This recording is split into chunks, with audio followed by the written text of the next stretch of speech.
First, let me do the obligatory test. Can everyone hear me? Is the mic working well enough? Okay.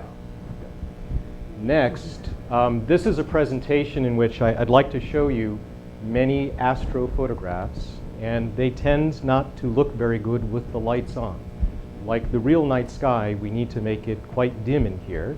So the next thing we'll do is lower the lights, and is that for me to do here? I didn't watch fast. Yes. If I go like this, what happens? Okay.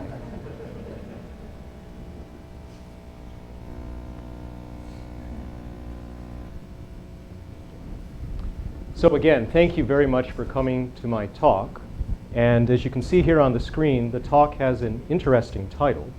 It's one that came to me during a lunch that I had with Xavier de Beerst, who was the gentleman invited from Belgium to come speak here and open up the exhibit Astronomical. I had lunch with him the day before he gave his talk. And we were eating at a local sandwich shop called Beyond Bread. During our lunch, we talked about all things astronomical, about astrophotography. But near the end of the lunch, one of the employees came over to clear the table, a young gentleman. And I don't know that I can do this quite right, but this is approximately what he said. He pointed at the table and he said, "That's sick. Is it real?" Now, we're in an establishment that serves food. So you might wonder, what exactly was he pointing at the top of this table? And I'll tell you, part of the answer is this is a positive thing. Sick, in today's parlance, has a positive connotation, and depending upon the decade that you align yourself with, you can find the appropriate synonym. So if you're from the 70s, it would be something that's far out or rad. And in the 80s, the thing he was pointing at would be the bomb, totally tubular. And this is where sick first makes its appearance, was in the 80s, as a positive thing anyway. So I guess it's had kind of a resurgence of popularity. And this is what he saw on the tabletop. It wasn't something grossly out of whack, but instead one of these astronomical pictures, an astrophotograph. I brought a few photographs with me to have something to discuss with Xavier because I've never met the guy before. And compelling, he found it. He exclaimed that it was pretty cool. So that is part of the talk today, is to actually address the two elements that this individual said when he came up to the table. It is that these are compelling images and why that might be, as well as to discuss something of the reality. I mean, what's real and what's not real? What's artifice in these kinds of pictures? I should say, though, before we get any further, that these images are not snapshots. It takes an awful long time to create them.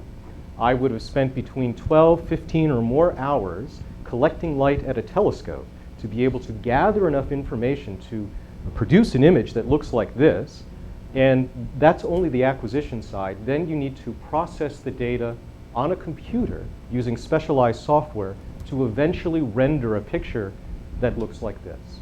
So lots of work goes into it, and let me address that first part of what he had mentioned. Actually, it's the second part, I guess. It's the part about the reality of the images. Is it real? And more specifically, are the colors, this is what generally people mean, are the colors in the images, are they real? Well, I'd like to start actually with examining realness of things, because our experience of the world around us, I'm going to argue, has this persistent illusion of what we think is real and the way in which the world really works. And I'll start with an example. Do we touch anything? I mean, that is about as real as you can imagine. And if we investigate this a little further, the way in which the world really works is a little different than some people might imagine. So to answer the question, do we touch anything, you need to know something about atomic structure. Pretend you could make an atom very large. You make the nucleus of an atom about the size of a marble, and then you place it in the middle of a stadium, some large stadium, football field in the middle. Where would the electron be at the same scale? Well, it's going to be orbiting about somewhere in its quantum mechanical way in the seats, in the bleachers. That's how far away it would be from the nucleus at that scale. And I hope what that gives you a sense of is that atomic structure is actually quite fluffy in the sense that the constituent parts of atoms are very small compared to the volume of space that they influence. Large enough, in fact, that if I put my hand on this table, and I'm touching it, you might expect, based on that geometry, that my hand should pass right through the table, because the nucleus of these atoms are so small compared to the space around them that there should be enough space that just pass right through the table. But that, of course, is not what happens. The reason is because the electrons create this electromagnetic force. And the electrons don't like to be in the same state at the same time in the same place. So literally, force fields, not the nuclei of the atoms, but force fields prevent me from going through the table. That is what we feel when we touch things. And that nature of reality might seem striking if you haven't thought about it in those terms. In fact, just to go a step further, because it's fun, what if you could remove all of that excess volume, all that extra space, and you were to squish electrons right into the nuclei of atoms? You convert them to neutrons. What if you made the entire Earth a neutron star? How big would it be? How much compression would that be?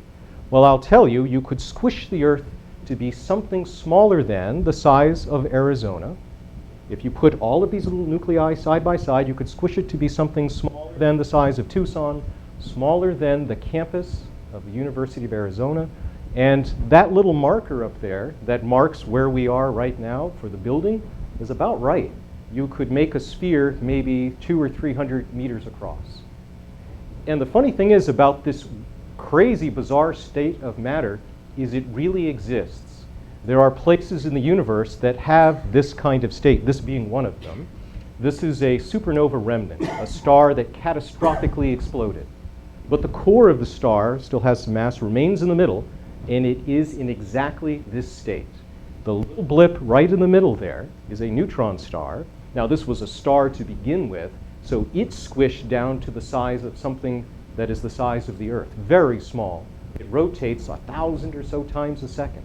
It's a pulsar, but it is in this same state of matter.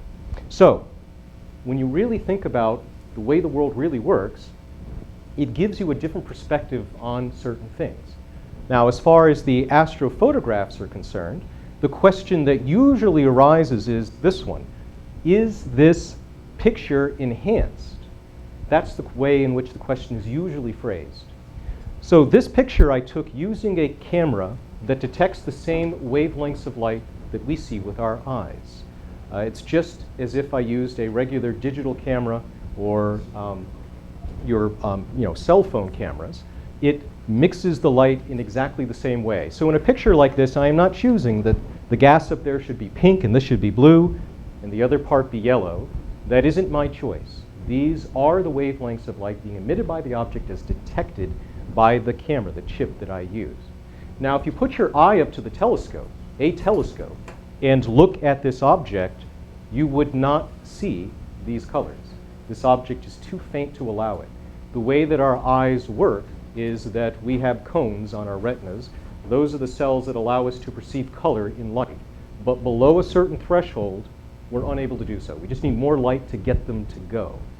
So this is an object that if you looked in the telescope, you'd be doing very well to see much of, other than just the bright stars, much of anything else. It would be a grayscale looking image. And this, by the way, is what I do atop Mount Lemmon, as was mentioned by Andrew, to show people the universe through a telescope with their eyes. And then at the same time, I also have this opportunity to show people these pictures so that you can compare what you're able to do with eyeballs compared to these more sensitive instruments. When things are bright enough in the telescope, if they are above that threshold, you can directly see what color they are. But most things are not bright enough. So, is the picture enhanced? I would reword it to say that our view using eyeballs is diminished. Because when you look through the telescope, these photons, this bit of energy in whatever color they are hitting your eyeball whether you see them or not. So in some sense, I say that these instruments that we use to try to create explanations about how the world really works, they become our surrogate senses. They are the way in which we appreciate all of this all the things that we study in science and the way things actually are. It generally exceeds our senses. It exceeds our common intuition often.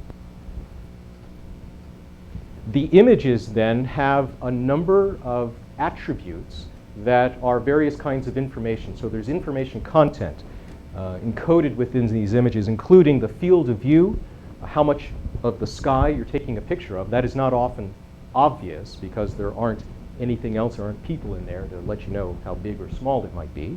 The colors, of course, which is part of what I'll be discussing here in this talk, the colors of the image, and then the resolution, that is, how much detail can be seen within an image. So this kind of information content is important to consider. When Xavier gave his talk, he gave me a little jab because he mentioned that I had mentioned that the images were fuzzy, but that was kind of relaxed speech for a different way of saying it. It's not that those images here in astronomical, these vintage images, are poor in any sense that they're not well done, but they lack a certain amount of information compared to what can be done today. So it's the information content contained within the images that is really where the difference lies. And as part of this talk, we obviously have an affinity for the visible wavelengths of light, what we see with our eyes. So that's what I'm going to concentrate on. Of course, the universe emits in all wavelengths of light, and astronomers who study the universe by looking at these different wavelengths of light, they get very different kinds of information. But us, we do this visual bit, that very small part, the very colorful part for us. And when you look at the images that I'll be presenting here, they are what are called broadband images. You take the entire visual spectrum and you make 3 buckets of light. What you end up with is bluish light, greenish light, and reddish light. And these buckets of light, using filters, you have these 3 different images, you mix together in the proper way in order to get back the full color image. It is in the same way that our eyes work. Our cells detect these cone cells detect different colors of light, and our brain does the mixing for us. On your cell phones or digital cameras, you have pixels with filters in front of every pixel, and the microprocessor in the camera does the color mixing in the same way. These are broadband images. Now, the thing about broadband images is because we're mixing large swaths of color, you can't make an accurate measurement, and this will be important in a moment when you consider what most astronomical images look like. They don't use broadband filters. Just a quick word about this idea of detecting color with our eyeballs. We have 3 different cone cells, so we're trichromats when it comes to being able to mix colors. But there are other animals in the animal kingdom that do this actually better than we do. Hummingbirds, for example, have 4 cells, so they're tetrachromats. And they not only do they see more colors within the color space that we see, they could assign multiple names to the color blue or something. They actually see a little further to either side, both in the ultraviolet and into the infrared, ultraviolet especially, to see flowers very well. So lots of animals actually have better color vision than we do. Another one is a tarsier. Look at those eyeballs.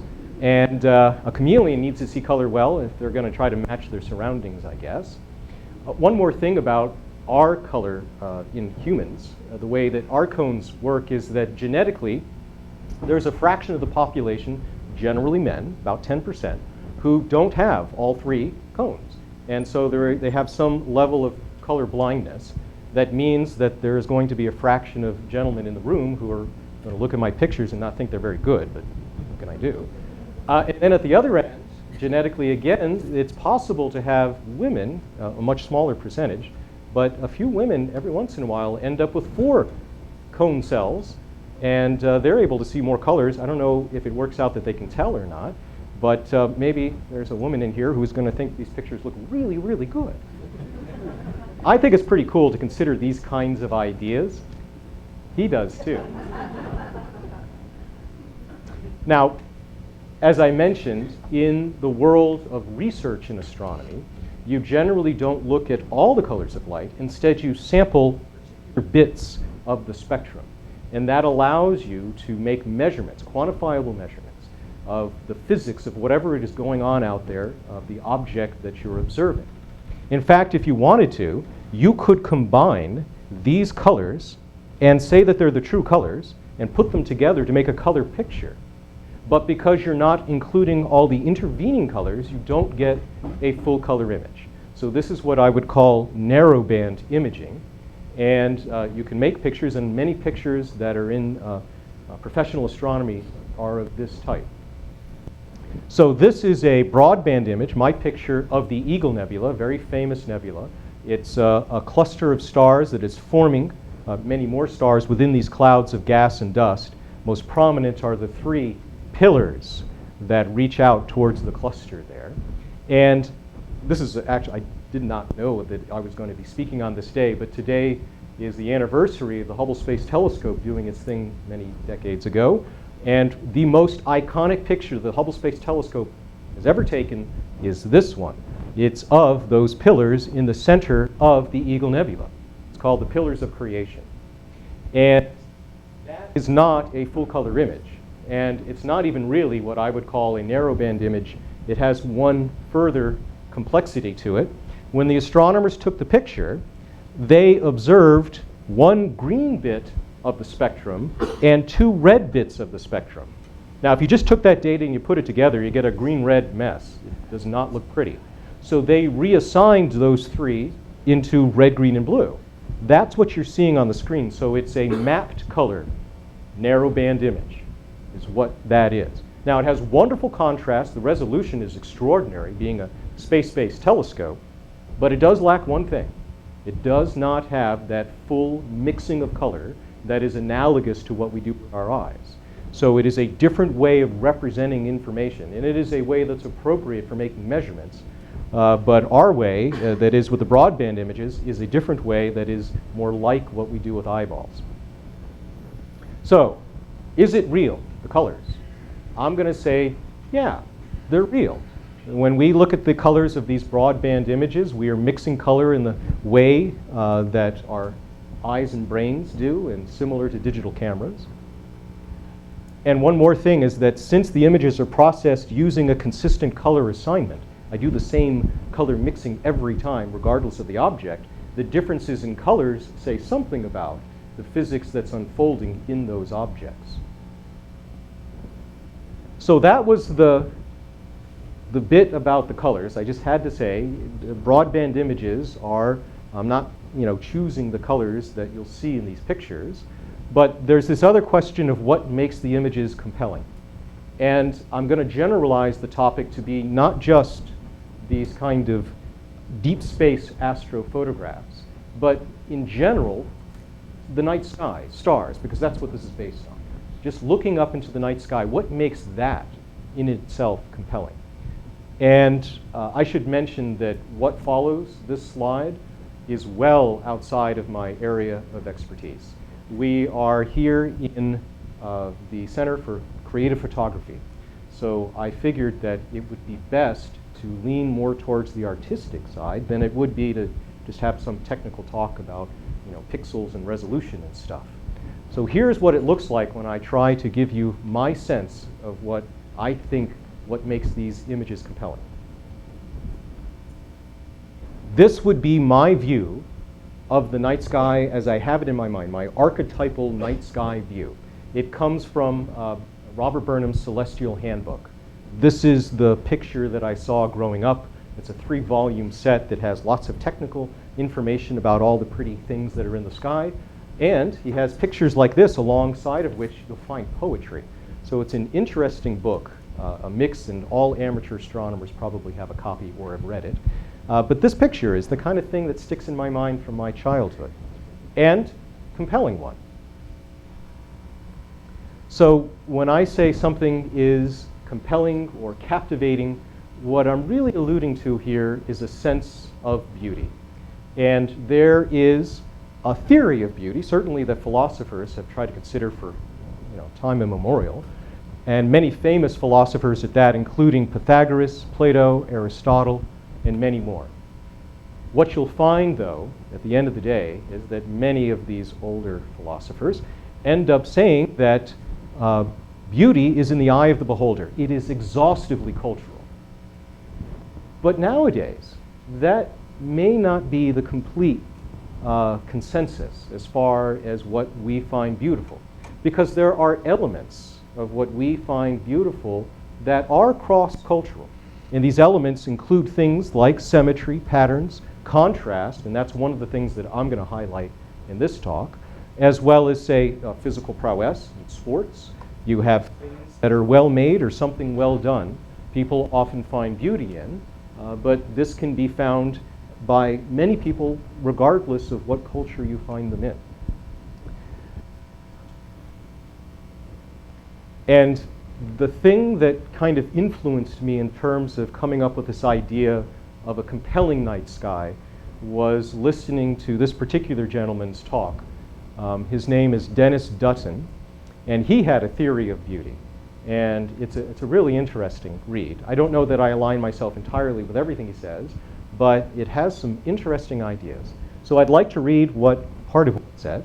He says, "We can say that the experience of beauty is one of the ways that evolution has of arousing and sustaining interest or fascination, even obsession, in order to encourage us towards making the most adaptive decisions for survival and reproduction." That's an interesting idea, that we would find certain things beautiful because it benefits us to keep us around. And one of the things that he points to demonstrate this idea are landscapes.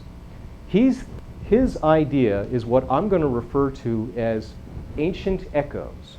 That is, that there are things that our ancestors may have witnessed or experienced that are somehow encoded within us today. That's the idea. And landscapes, then, could be a version of this. Consider typing in Google the words, beautiful landscape paintings, and look at all the images that you get on the screen. I think you'll find, and he would argue, that you would find many similarities in, they're not going to all be the same, but many similarities in those pictures. I mean, maybe in your mind's eye, make a pretty landscape. What does it have in it? Perhaps it has, low grass, it has some trees, maybe it has water, perhaps a path going off into the distance.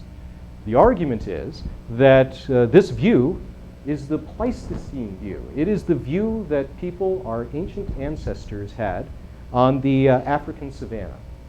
And so that is in some way this memory that reverberates within us. And so we find things like this beautiful because it used to be we searched out for places like this because they would support us for survival. That's the idea. You'll notice that he's holding an artifact there. It's called an Acheulean hand axe. This was made by the predecessors to Homo sapiens. And this is like 1 million years ago. This is before language even existed.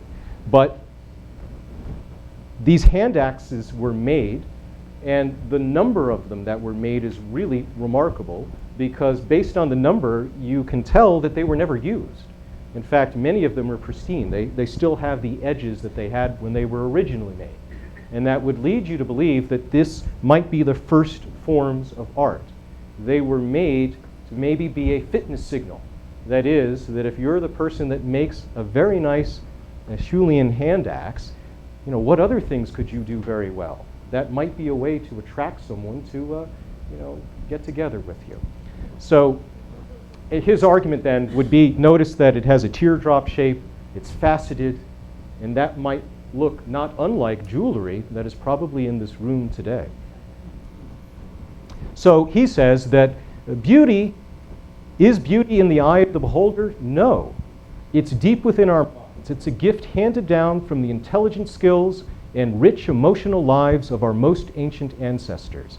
Our powerful reaction to images, to the expression of emotion in art, to the beauty of music, to the night sky, will be with us and our descendants for as long as the human race exists. And it's the night sky part. This is where I want to get into it. I'd like to explain why I think some of these ancient echoes would lead us to find things like astrophotographs in the night sky enticing. I mean, again, why would a gentleman in Beyond Bread walk up to the table, not even say hi? He would just exclaim that that's sick. That's powerful stuff.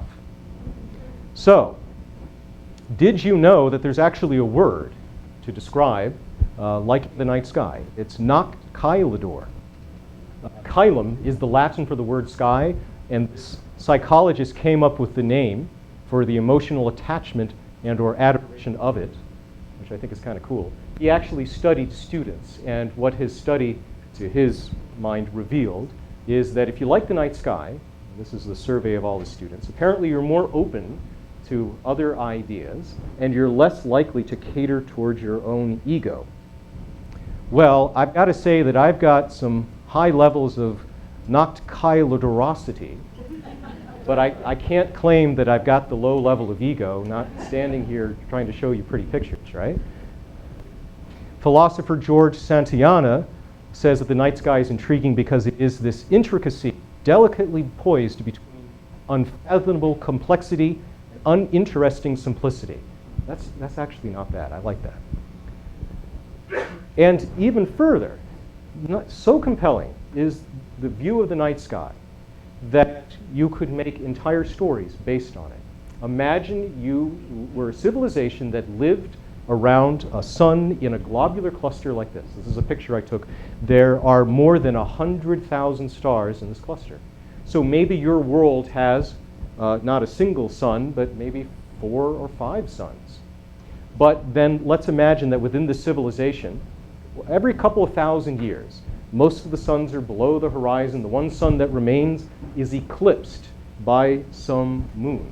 You see, the civilization doesn't know anything of darkness. And it doesn't know how large the universe is because it never sees the night sky. But on this one day or night, every 2,000 years, they do. And according to Isaac Asimov, the story, it's a short story called Nightfall, the civilization goes crazy. They basically end up burning down all of their cities and cyclically do this over and over because they freak out. That's the story. I think it's a creative one. But it really just goes to the heart of the idea that someone would have this thought in their brain that just the view of the night sky could induce such a reaction. And that reaction, I'm going to claim, is further than just in our minds. Standing out under the night sky, your body physically goes through changes. For example, when you're out looking at the sky in the darkness, your eyes produce a chemical, visual purple, rhodopsin. It increases the sensitivity of the cells of our eyes. There is a visceral reaction to being out in the night. And that reaction, coupled with these ancient echoes, is what I think makes this powerful. I would say that it is literally awesome, and I mean it in the old sense of the word of awesomeness, where awesome is the overwhelming feeling of admiration for being part of a greater whole and at the same time being fearful. It's nature's way of saying, pay attention. Those that didn't do this, that were not paying attention to their surroundings, did not raise their awareness at night when the stars were out, may not survive. And I claim that that is a cross-culturally human experience. It's something that is encoded within us. And I think that this has been true at least up until the past 100 years, because now with the great cities that most of us live in, we don't have access to the night sky. No longer do we see the stars as our ancestors did. And I have, of course, a comment about this. This goes into the idea of what we may regret or the consequences of losing the night sky. We don't really know what it means to not be able to see the rest of the universe. We may end up being not unlike the civilization that Isaac Asimov wrote about, right? That there probably is a generation of people, young people perhaps, but you can imagine there are people that have lived in a city their entire life, never seen the Milky Way. That could be a little sad. At least it is in my mind. It is a resource that is dwindling nowadays. Certainly it's something that I take advantage of at the Mount Lemmon Sky Center to show people the stars and why it is valuable, both on a personal level and then these other levels of admiration. So that's my theory of compellingness of these astrophotographs. Now I'm going to still talk a little bit more about contrast because I think that that is a related thing. But first you need to appreciate something about the images, which is how much information they contain. And there is more information contained in these images than you can display on a computer monitor at any one time. The analogy to this might be something like, Gray's anatomy here, this picture of an arm. It shows not only the skin, but the structures that are underneath. If you could take a picture of your arm, normally you're just going to get the reflected light off of your skin. But if you used a very special camera, which we almost have today in the medical field, where you could see your muscles and tendons and tissues and bones underneath simultaneously, I'm going to say that that picture contains more information being displayed at one point, at one time, than just the superficial view that you would otherwise get. And there's a way to do this in astrophotography. So a CCD camera records 65,000 brightness levels, but computer monitors only display 256. So there's got to be some way to manage that large dynamic range and display it on the screen in a way that looks beautiful, that caters to what we would think of as interesting. So this is the example of what you do when processing images to accomplish this feat. On the left is an image of, well, these are both the same image of the galaxy M77, but these detectors are linear detectors. They just add up the light, they count the light as it falls on it, and if you display the images in a linear way, for a given input, you output a constant value, then you end up with the display that's shown on the left. If you want to show the very dimmest aspects of the object, the brightest things will become seemingly overexposed. They'll be white clipped. Now, it's not overexposed. The information is there. It's contained within the numbers, but it's being displayed on the screen in a way that I'm going to argue is not terribly attractive. On the right, however, there is a nonlinear display of the information which allows us to see both the detail inside and the dimmer outer aspects of the galaxy. And this nonlinear representation, this particular algorithm, is called digital development, and it has a film-like curve. This is a film-like response, which is why we might consider it more attractive. Our eyes are a non-linear detecting device. We're able to see both bright and dim things simultaneously. That is the one attribute of our eyes that so far we don't really have any instruments that really approach very well. So our eyes do that with a big plus. And if we want to represent images in a similar way, we use these nonlinear curves to do it.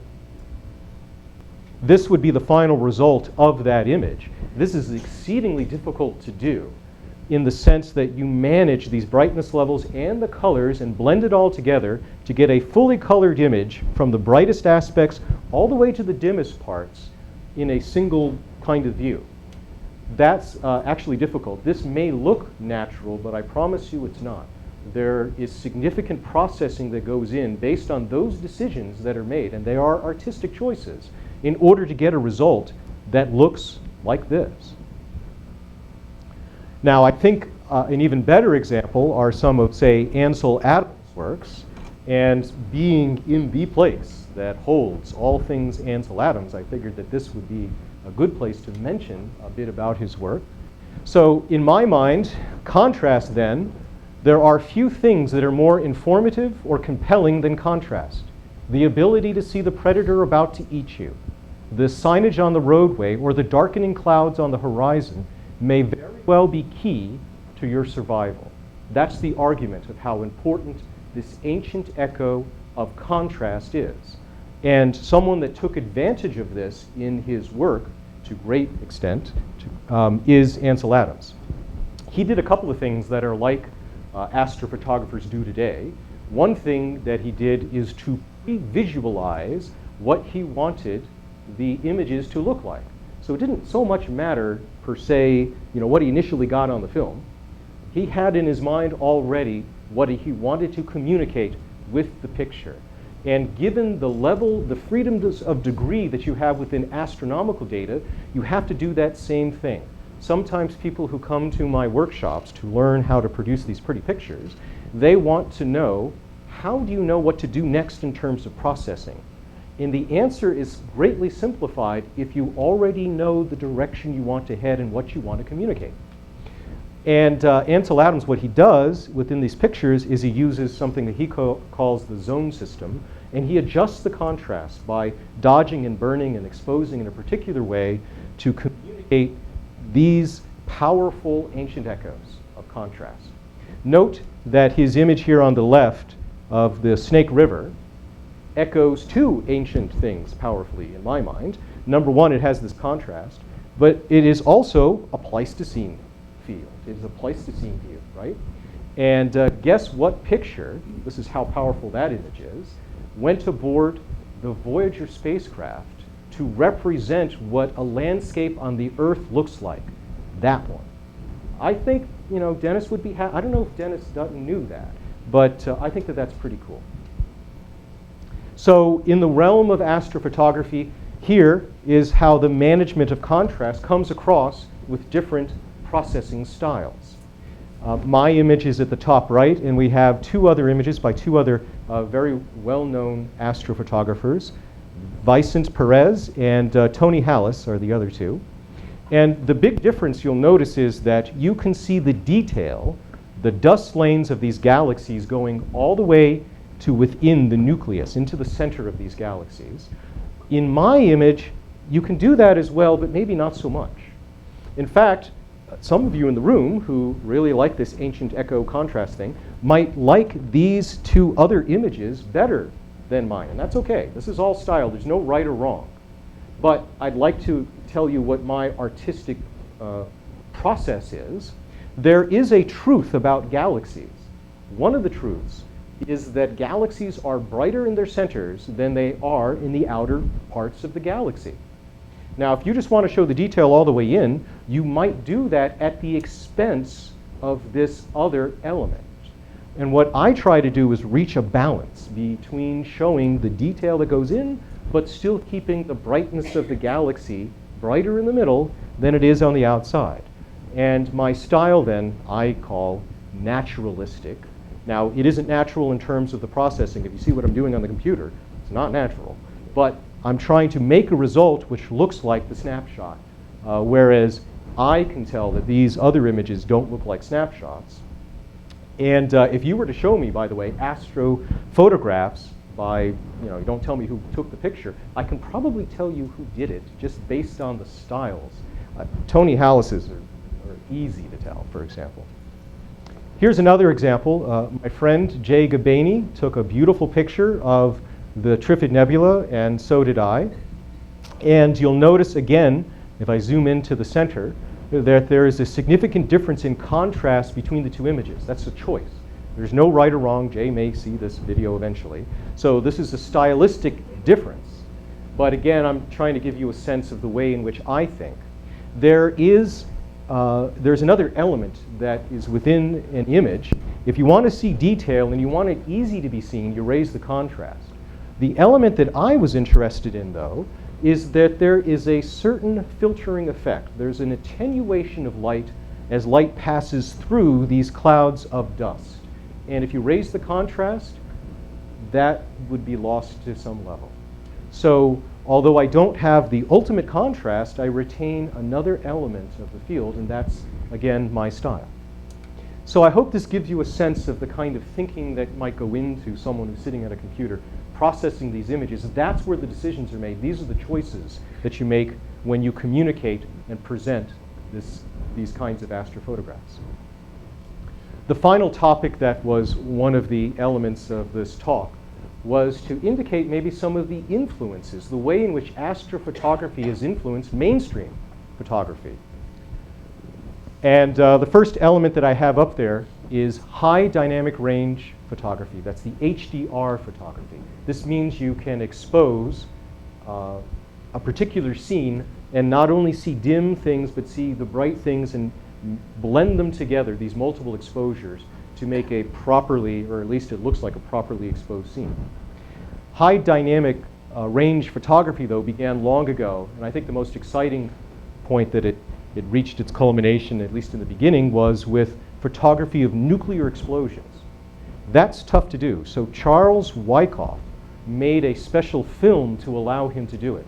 The film didn't have a single layer of film, it had different layers that were different speeds. if you just normally take a picture of a nuclear explosion, not something I've done, but an interesting thing to try to do, you would just see a blinding flash, but you couldn't possibly see the landscape or any of the details of the cloud or anything like that. So if you have this specially designed film, then you get this high dynamic range image, and these images that he took were published in magazines galore back in the 50s, I guess, when we were blowing up stuff all the time. That high dynamic range photography certainly made its way into the field of astronomy, because most things in astronomy are brighter in the middle than they are in the outer parts. And so you need this dynamic range, as I've tried to show you, in order to be able to display them or to make a measurement about them. So that kind of technology of the time was incorporated into professional astronomy, and it may have even influenced Ansel Adams. Now, I haven't read deeply into his biography, but I read enough to know that he and his father were basically amateur astronomers. His father certainly was very much into the amateur astronomy field. And they visited, among other places, Lick Observatory. So I am fairly certain that at some point, Ansel Adams saw astrophotography. He saw what at the time would be black and white, high contrast, starry views, just like that initial one that I showed you on the screen, that vintage image. And who knows, maybe that influenced him in some way to go and make his own system and influence his photography work. In another way, astrophotography has affected the kinds of equipment that have become available now. I wrote a review of a camera for Shutterbug for a new camera that Canon came out with, but they're not the only company. Other companies have done this as well. They come out now, you can get cameras that specialize in low noise, and you can remove the filters of the cameras just so you can take pictures of the sky, of the stars, and low light level scenes. So astrophotography, there's a large enough customer base to actually make a product to accommodate this group of people. And I think that's really kind of cool. And then software certainly has also been influenced by the work of astrophotography.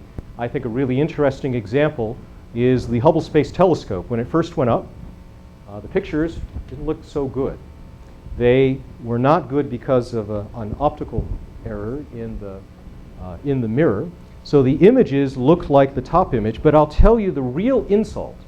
It isn't that they were fuzzy. That's not the part that I claim is the reason why these images weren't widely accepted. It's more because of the contrast. If you made a high contrast image of the fuzzy thing, people might still think it looks kind of good. Now, that doesn't mean it's any good for science, and that certainly it's something you want to fix. But the real problem was they're not high contrast images. Later, of course, the contrast is greatly improved when you fix the optics. But in the meantime, it's going to take a year or two to send something up in order to fix the telescope. So what are you going to do? Well, you can try to reconstruct the image. You basically know what the blurring function is. You know how the image is blurred, and in software, try to reconstruct the image. These are called deconvolution algorithms.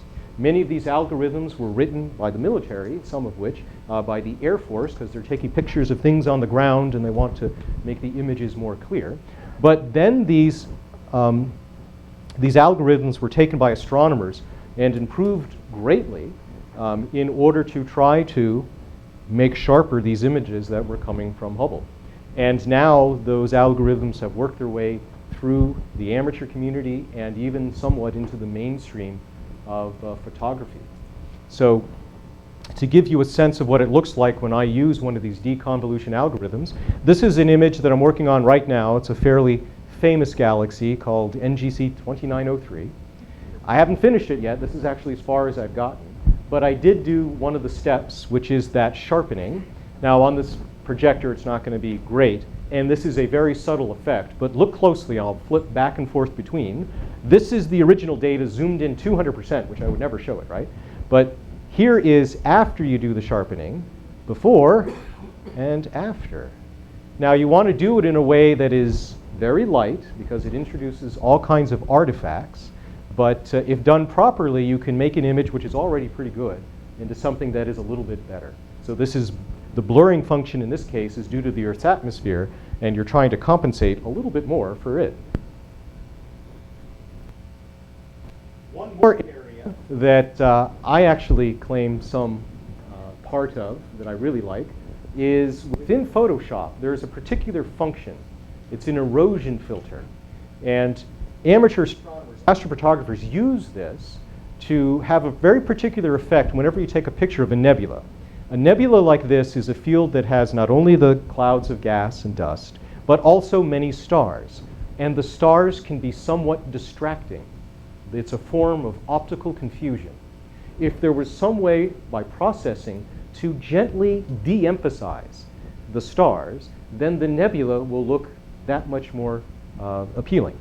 So now this is, I'm going to murder the stars here. This is not to the degree in which I would do it, but I want to make sure it's clear. So if you really de-emphasize the stars, you can see that the nebula, the parts of the nebula really show up a little bit better. So here's the stars again, and here is a bit of nebulosity. And how you get this effect, and you don't do it like I just showed, but how you get this effect is you use this minimum tool. And this has a kernel filter, but it used to be that in Photoshop the kernel filter was square. So when you applied it to your image, stars would end up looking like diamonds. They would take a diamond shape. That's an artifact. And you could always tell that someone used the minimum filter to try to minimize their stars. So I talked to one of the developers of Photoshop, one of the guys that programs it, and I said, this is a problem for astrophotographers. Couldn't you put a kernel filter that kind of maintains the roundness when you do the erosion filter? And lo and behold, it now exists within Photoshop, and it's really very nice. It's a nice little tool.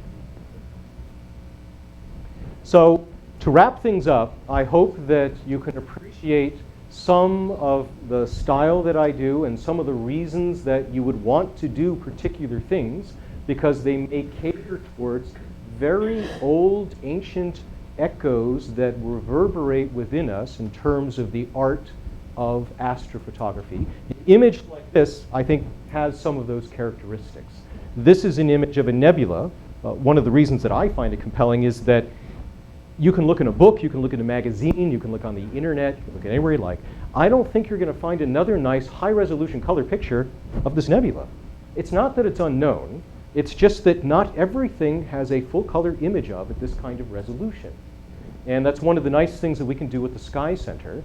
If you would like to participate, join us at the Facebook page of our Sky Center, UA Sky Center Facebook page. And every time a new image is published, you can potentially be the first people in the world to see a picture of some nebula or some galaxy. That's fun. Now, in a literal sense, this kind of looks to me like a mountain with blazing stars high above. Well, that is a very good reflection of my life. I am atop Mount Lemmon, and I share my excitement and passion about astronomy with the blazing stars overhead as part of the stargazing programs that I offer. So to me, an image like this is something of a dreamscape, but it is, of course, my reality. Thank you very much for coming to my talk.